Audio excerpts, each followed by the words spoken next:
Hello, मेरा नाम है राजन सिंह। मैं आप लोगों का पुस्तक क्लास में स्वागत करता हूँ।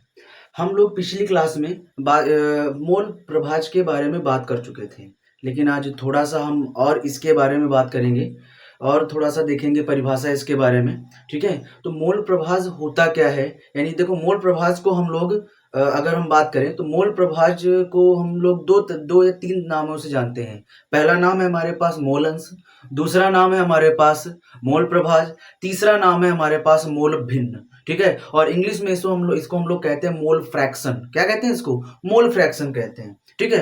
अब हम बात करेंगे मूल अंश या मूल प्रभाज या मूल भिन्न के बारे में। तो ये होता क्या है एक्चुअली में? अगर देखा जाए तो क्या होता है कि एक मिश्रण में किसी अवयव का मोल अंश, अगर मान लो हमारे पास मिश्रण है तो उसमें किसी अवयव का जो मोल अंश होता है वो क्या होता है, उस अवयव के मोल और मिश्रण में उपस्थित कुल मोलों की संख्या के अनुपात को मोल प्रभाज कहते हैं या मोल प्रभाव अनुपात को कहते हैं। क्या कहते हैं? मोल प्रभाज कहते हैं। और मोल प्रभाज को समानता हम लोग किससे लिखते हैं? एक्स से लिखते हैं। किससे लिखते हैं हम लोग? एक्स से लिखते हैं। और अवयव का जो मूल अंश होता है वो क्या होता है? अवयव की मोलों की संख्या बटे मिश्रण में कुल मोलों की संख्या होती है। क्या होती है? अवयव की मोलों की संख्या बटे क्या होता है यहाँ पर? मिश्रण में कुल मोलों की संख्या, ठीक है? अगर आपको ऐसे प्रॉब्लम हो रही है इस तरीके से परिभाषा देने में, तो आप यहां से भी दे सकते हो। क्या बता सकते हो कि उस अवयव की मोलों की संख्या, क्या बोल सकते हो आप लोग कि उस अवयव की मोलों की संख्या तथा मिश्रण में कुल मोलों की संख्या के अनुपात को, मिश्रण में कुल मोलों की संख्या के अनुपात को क्या कहा जाता है? अवयव का मोल अंश कहा जाता है। बात समझ में आई? और हम लोगों को एक चीज पता होनी चाहिए कि जो मिश्रण होता है वो कम से कम कितने पदार्थ का होता है? 2 होना चाहिए। कितने पदार्थ होते हैं वहां पर? 2 पदार्थ होते हैं। अगर 2 पदार्थ हैं तभी हम लोग क्या कह सकते हैं? उसमें मिश्रण है, वो मिश्रण है।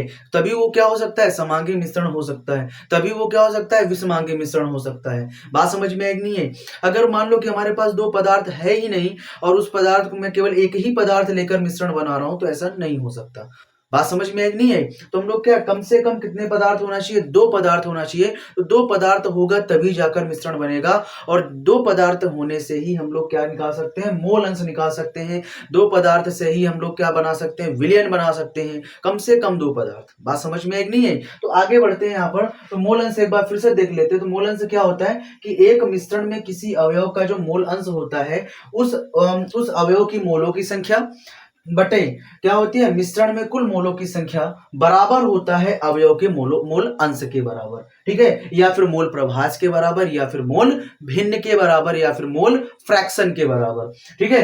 तो हम जो बात कर लेते हैं तो एक बार फिर से देखेंगे। तो आप इस तरीके से परिभाषा ना अगर आपको बता सको तो आप सूत्र से भी देखकर बता सकते हो। क्या बता सकते हो कि अवयव की मोलों की संख्या, क्या बता सकते हो कि उस अवयव की मोलों की संख्या तथा मिश्रण में कुल मोलों की संख्या के अनुपात को अवयव का मोल प्रभाज कहते हैं या मोल अंश कहते हैं या मोल भिन्न कहते हैं। बात समझ में आ गई? तो अब हम लोग बात करते हैं कि मोल जो भिन्न होता है, जो मोल अंश होता है, वो कैसे काम करता है, ठीक है ना? अब हम उसकी बात कर लेते हैं। तो पहले इसका स्क्रीनशॉट लगा लो अगर चाहो तो।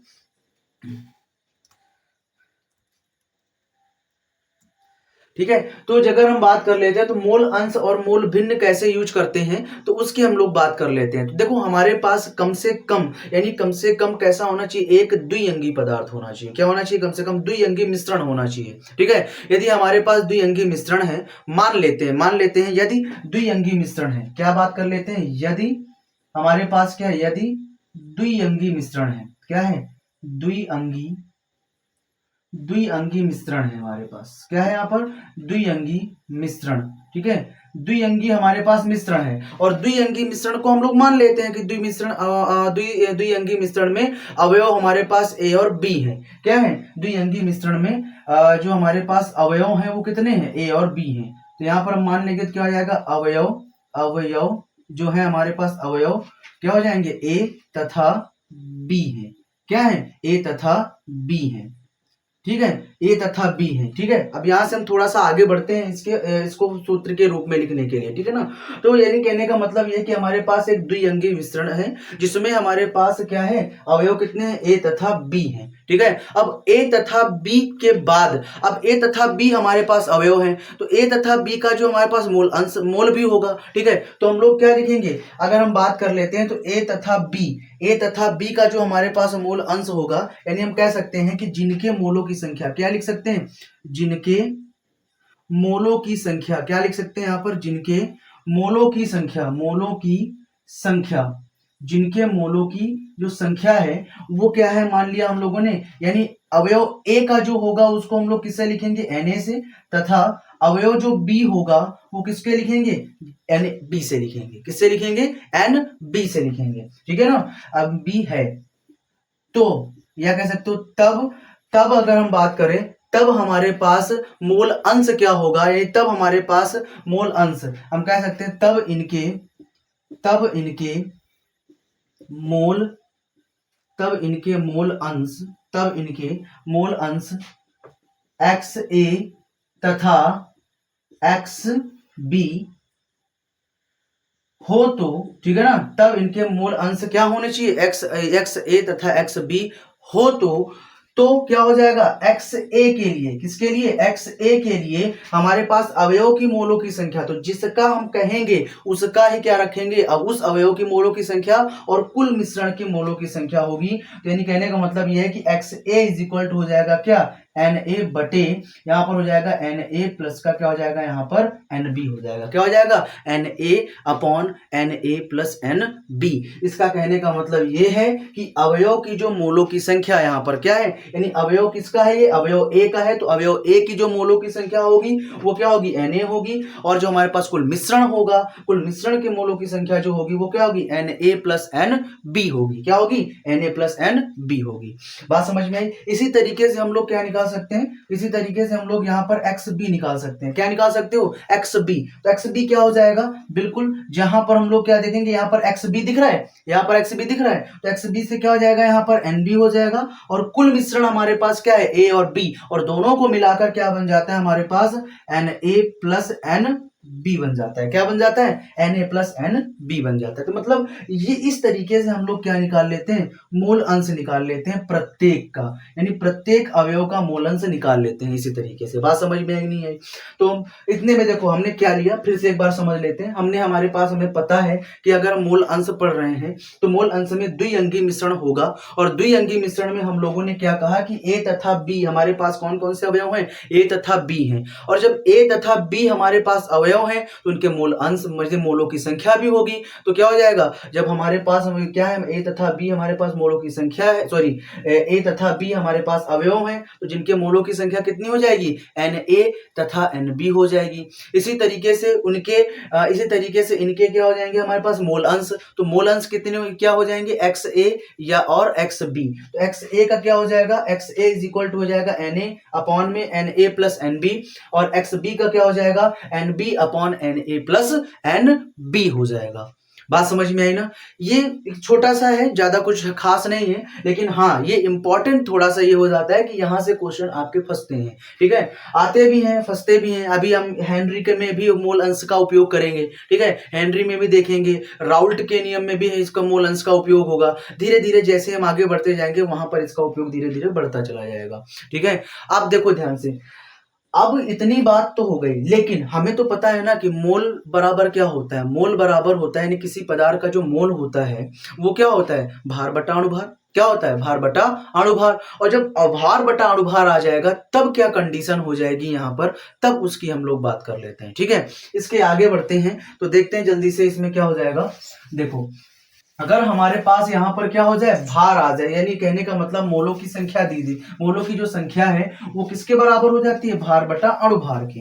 किसके बराबर हो जाती है, भार बटा अणुभार के बराबर हो जाती है। तो तब क्या हो जाएगा, तब हम उसकी कंडीशन देखते हैं। ठीक है, तब कंडीशन देखते हैं। तो मान लो हमारे पास अवयव ए का, किसका, अवयव ए का, अवयव जो हमारे पास ए है, ठीक है, अवयव जो हमारे पास ए है उसकी मोलों की संख्या, यानी कहने का मतलब अवयव ए की मोलों की संख्या, अवयव ए की जो मोलों की संख्या हो जाएगी वो कितनी हो जाएगी, भार बटा अणुभार, यानी W बटा M। क्या हो जाएगा, W बटा M। और यहां पर ए की बात कर रहा है तो यहां पर सफिक्स में क्या लगा दो, M A, W A। बात समझ में आई ना। इसी तरीके से अवयव बी की बात कर लेते हैं। तो अवयव जो हमारे पास बी है, अवयव बी क्या, मोलों की संख्या, अवयव बी की मोलों की संख्या क्या हो जाएगी, अवयव बी की मोलों की संख्या हो जाएगी हमारे पास कितनी, W B upon M A, क्या हो जाएगी, सॉरी एम बी, क्या हो जाएगी यहाँ पर, W B upon M B हो जाएगा। तो देखो ध्यान से इन दोनों को, देखो यहाँ पर हमारे पास मोलों की संख्या, मोलों की संख्या को हम लोग एन से लिखते हैं, लेकिन किसका दिया जा रहा है, अवयव का, अवयव ए दिया जा रहा है। तो अवयव ए की मोलों की संख्या क्या हो जाएगी, एन ए। तो यहाँ पर हम ये भी तो लिख सकते हैं, क्या लिख सकते हैं, एन ए। तो एन ए का मतलब है हमारे पास क्या, अवयव ए के मोलों की संख्या, और एन बी का मतलब क्या है यहाँ पर, अवयव बी के मोलों की संख्या। बात समझ में आई। तो ये दोनों कंडीशन लेकर जब हम चलते हैं ना, तो इन दोनों कंडीशन को लेने के बाद जो हम कंडीशन इसमें रखेंगे, यानी X A is equal to N A upon N A plus N B में रखेंगे, तब क्या कंडीशन होता है इसमें देखते हैं। ठीक है, तो चलो लेते हैं हम लोग। तो एक्स ए बराबर, देखो एन ए की वैल्यू कितनी रखी जा रही है यहाँ पर, तो जाएगा हमारे पास डब्ल्यू ए अपॉन, ये कितना हो जाएगा हमारे पास, एम ए। ठीक है, अब अपॉन में क्या हो जाएगा, जहां जहां एन ए मिल जाए वहां पर रख दो, तो क्या हो जाएगा, डब्ल्यू ए अपॉन, ये क्या हो जाएगा हमारे पास, एम ए, क्या हो जाएगा, एम ए। ठीक है, फिर उसके बाद यहाँ पर प्लस में देखो एन बी दिया गया है, क्या दिया गया, एन बी, और एन बी की मोलों की संख्या हमें पता है क्या होता है, डब्ल्यू बी अपॉन, क्या हो जाएगा हमारे पास, एन बी, एम बी। बात क्लियर है, यानी इतना हो गया हमारे पास। ठीक है, अब ए को इसी तरीके से हम बी में भी कर सकते हैं, क्या हो जाएगा, X B is equal to, क्या हो जाएगा हमारे पास, एन बी लिया है यहाँ पर, तो एन बी के लिए क्या हो जाएगा बताओ, तो हो जाएगा हमारे पास डब्ल्यू बी अपॉन में हो जाएगा एम बी। ठीक है, और यहाँ पर अगर हम बात कर लें, यहाँ पर, तो क्या हो जाएगा, यहाँ पर जहां जहां हमें एन ए दिखे, तो एन ए की जगह पर क्या रख दोगे, डब्ल्यू ए अपॉन में क्या हो जाएगा, एम ए, और प्लस में डब्ल्यू बी की जगह में, सॉरी एन बी की जगह में क्या रख दोगे, W B upon M B. ठीक है, बात समझ में आ गई।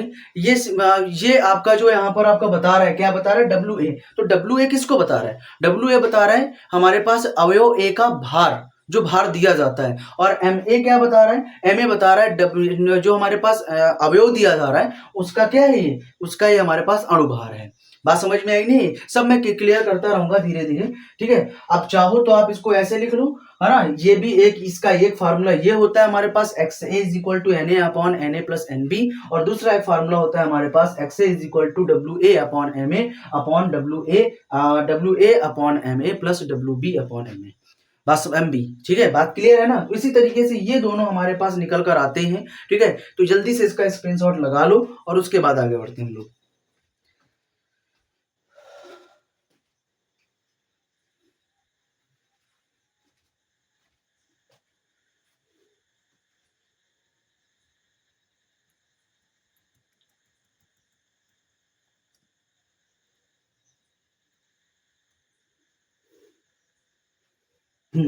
मुझे लगता है ये हो गया होगा। चलो इसके आगे थोड़ा सा एक और स्टेप है यहाँ पर, अगर हम कर लें, ठीक है, एक यहाँ पर और कर लेते हैं यहाँ पर थोड़ा सा, कि देखो ये इतना हो गया। ठीक है, अगर मान लो कि हमारे पास और भी इन दोनों को ऐड कर दिया जाए, क्या कर दिया जाए, इन दोनों को ऐड कर दिया जाए, मतलब X A plus X B is equal to कर दे, तो क्या होता है, तो क्या आता है, इस पर हम लोग बात कर लेते हैं। ठीक है, तो मान लो हमारे पास क्या दिया जा रहा है, हमारे पास एक्स ए दिया जा रहा है और एक्स बी दिया जा रहा है, तो हम इसको थोड़ा सा हटाकर हम ये भी तो लिख सकते हैं, एक्स ए की जगह पर क्या लिख सकते हैं, यहाँ पर एक्स ए की जगह पर हम लोग यहाँ पर बराबर लिख सकते हैं एन ए।